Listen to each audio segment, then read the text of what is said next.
Let's take a look at a question that deals with Boyle's law. So the question reads, 8.17, a sample of nitrogen has a volume of 50 liters and a pressure of 760 millimeters mercury.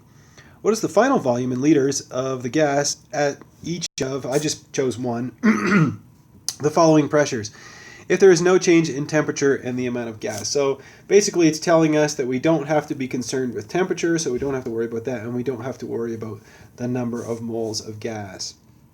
So you can see that our nitrogen originally has a volume of 50.0 liters and a pressure of 760 with 3 sig figs millimeters of mercury. And it says, what's the final volume? So our V2 is what we're solving for, if the pressure is 725 millimeters of mercury. So our P2 is going to be 725.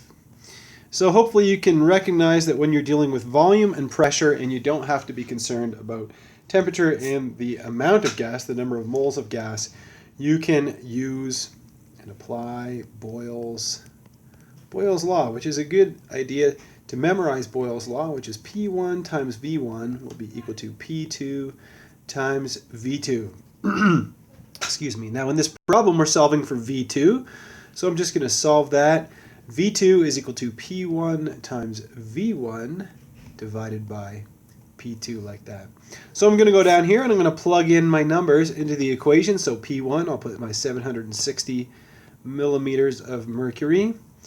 My original volume is 50 liters, 50.0 liters, divided by my pressure. My final pressure is 725 millimeters of mercury. And you can see that the units cancel out, so our pressure units cancel out, and we're left over with liters. So you can see that our final volume, when we punch it in our calculator, will end up being 52.4 liters. So the final answer should have 3 sig figs.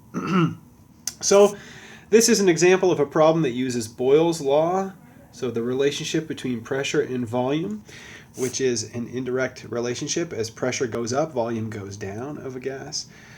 So I think it's a good idea to commit this law to memory, and hopefully you found this problem and solution useful.